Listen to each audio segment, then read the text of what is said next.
Hey everyone! So today I thought that I would do a university Q&A. I just graduated university, so I thought that now would be the perfect time to reflect back on my experience and answer some questions that people have asked me about my own experience and general tips for other students. Hopefully if you're going into university or college or are in the midst of completing your degrees or diplomas, this can help you out a little bit. I love talking about school if you can't already tell, so I'm really excited to share some tips that have helped me over the last 4 years with you guys. Make sure you remember to like, comment, and subscribe. It would really mean a lot to me. I'm a really small channel right now and I'm hoping to expand my audience so I can reach more students and other people who are looking for lifestyle tips and school advice. So without further ado, let's get into it. So I just have all the questions on my phone, so if I'm looking at that, I apologize, but I will also put the questions on the screen for you. So the first question is opinion on skipping classes.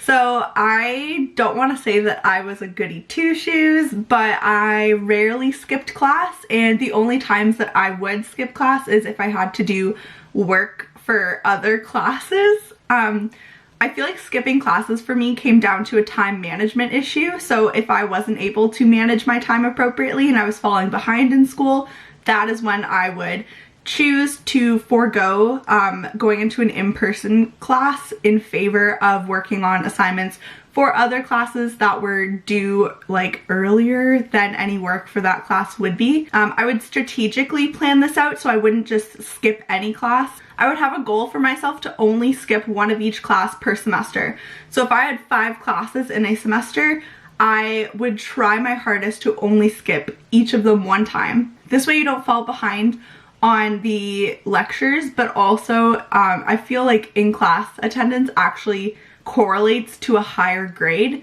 So if you're not in class, you're gonna be at a disadvantage in terms of getting a better grade. So obviously if you have to skip a class more than once, I'm sure that that won't be the end of the world for you and you can still get a really good grade, but I would really think about skipping each class before you do it, and I wouldn't do it for frivolous reasons, I guess. Also, you are paying tuition, so it's kind of like wasting your money each time you skip class if it's for a reason where you don't actually have to skip. So my next question is best study tips. So I was in a program where I was really lucky to not have a lot of midterms and exams, but I did still have to study for my elective classes and the occasional midterm or exam within my major classes. My favorite tips for studying, or my favorite method of studying, was using cue cards, where you would write down the term on one side or the name of the theorist or anything, and then on the other side of the cue card you could put the definition or the explanation of their theory. I found that this really helped me instead of rewriting out all of my notes, because you still get the element of writing out your information, but you also have the ability to quiz yourself and kind of hide the answer from plain sight, whereas like when you write on a flat piece of paper, you can see everything and you're just rereading and rereading. This way it forces yourself to quiz yourself about the information because you can't necessarily see the answer. So I find that that's better in terms of actually learning rather than memorizing the material. Another question I got is, how did you balance being involved on campus with your course load? So I always took a full course load throughout my 4 years, which was 5 classes at my school. Getting involved on campus was one of the best things I ever did for myself in terms of getting out of my shell and also meeting new people. I think it's very important to use that advantage if you can to get involved on campus.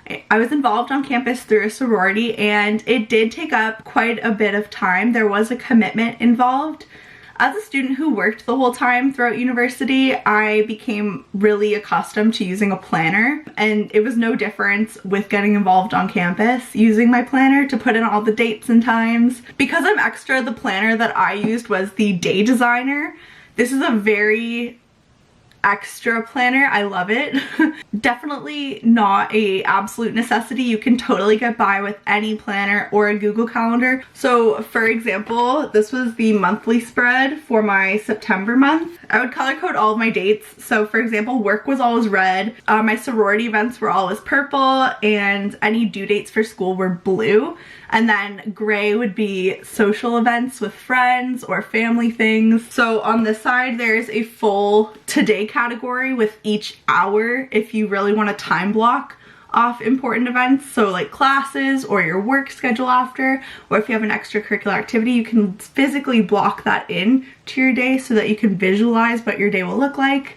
I found that really helpful. There's a classic to-do list. Up here, there's today's top 3. So prioritizing the 3 most important things that you wanted to get done in that day, as well as a small category for do dollars, dinner, and don't forget. So you can write down how much money you spent that day if you're trying to keep track of your spending habits. Anything due, you can write right at the top. Not a necessity, but I loved it. How was your experience working well in school? Honestly, I think that because I've been doing it since high school, it's really helped me be able to keep up with all of my duties, I guess you could say. It wasn't really an adjustment for me working well in university since I had done it in high school, but at times it was difficult to balance everything. I'm really lucky to work somewhere where I love all of my coworkers and have the best time working, so it was almost like a distraction from school going to work. Of course, there's certain weeks during school where it picks up a lot and you have a lot of due dates, and it was hard in those weeks to balance everything, as well as my extracurricular activities. I live at home still, so I spend a lot of time with my family and my boyfriend. At my work, I'm very lucky that there are options to work as early as 5:30 a.m. Oftentimes, I would really enjoy getting those shifts because it allowed me to work before my classes rather than to work after my classes. Is it better to stay up studying or get a full night's sleep? There are times where obviously it is better to get the full night's sleep than to keep studying.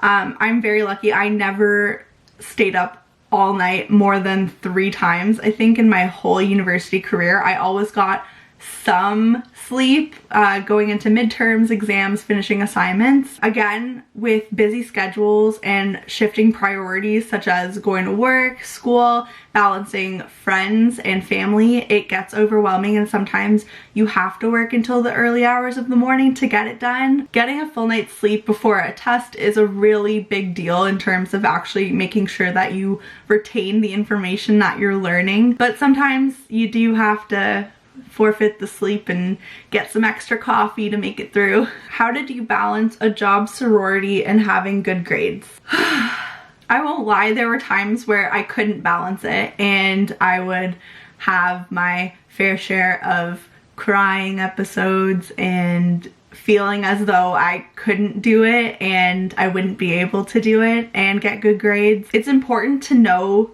your limits and how much you can commit to. It's important that if you know you need to take some time and step away, that you can do that. You shouldn't have to overwork yourself to feel productive, and if you know you need a break, you should take that.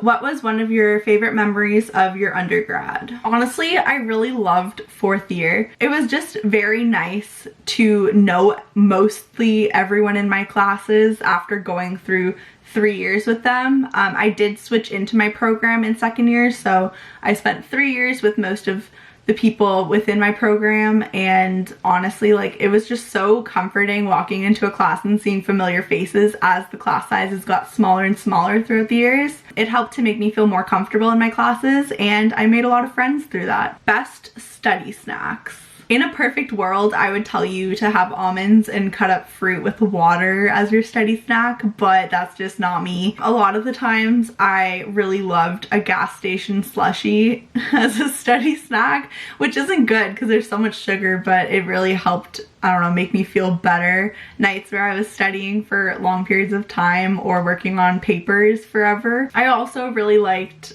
like M&Ms because they're so small that you can almost like place them on your keyboard and then eat one every time you hit a word like goal. So if your paper is worth like, let's say 5,000 words, every time you hit like 250 words, then eat an M&M. Ooh, is it worth dressing well for uni or am I fine in sweats? Girl, just wear the sweatpants. Honestly, I lived in leggings and hoodies my whole university experience, and all of my classmates probably thought that I was lazy. I guess it was a combination of me being tired from working, going to school, working on assignments, being involved on campus, hanging out with family, and all of that I just kind of neglected to wear jeans. It sounds so simple. It's like, Mackenzie, just put on the jeans, but I really wanted the comfy pants and the comfy hoodie. So honestly, nobody really cares, I don't think. It's not like high school where everyone really sees what you wear every single day. Obviously, like on days where I would have a presentation, I would try to do the bare minimum and put on a little bit of makeup and maybe wear a blouse or jeans just to get some extra confidence going into my presentation, but it's just not a necessity. Wear what you want. What were the most interesting classes you took in uni? So I was a communications and media studies major and a sociology minor. Two of my favorite classes that I took throughout university were definitely digital media industries. Oh my gosh, I love consumer culture studies. Was really interesting. I think that's what it was called, but it was so interesting. Looking at the history of consumption of goods. Are sorority girls as dumb as they're portrayed in the media film industry? No. No, they aren't. Actually, sorority girls are some of the most intelligent, well-rounded people that I've ever met and had the pleasure of meeting throughout my time in university. It really hurts me that some people still think that sorority girls are exactly as what's portrayed in movies such as Bad Neighbors 2, because I don't see myself as that at all, or any of my sisters. Just no, it's not like that. Tips for managing a busy schedule. Girl, you need a planner and you need like to use it. Use your planner. Take the extra 5 minutes and write down your due dates. It makes such a world of a difference because you don't have to store it all up here because you have it down there. Just use your planner. Just write it all down. Tips to save money. I was very lucky to be able to stay at my parents' throughout university and be a commuter student. One way that I saved money throughout university is every time that I would get paid, a chunk of my paycheck would go out into a savings account so I wouldn't touch it or see it really. I still use that to this day. I think it's honestly one of the best things I ever did in terms of saving money, and I will probably stay doing that forever. Obviously, as your income increases, you can increase the amount that you save. Yeah, it's very helpful. Do people use the bathrooms in university? I did. If you gotta go, you gotta go. Don't hold it, just go. All right, so those were all of my questions. If there's any questions I missed, comment them below and I'm sure anyone will respond. I will respond, I know I will. Thanks for watching, guys.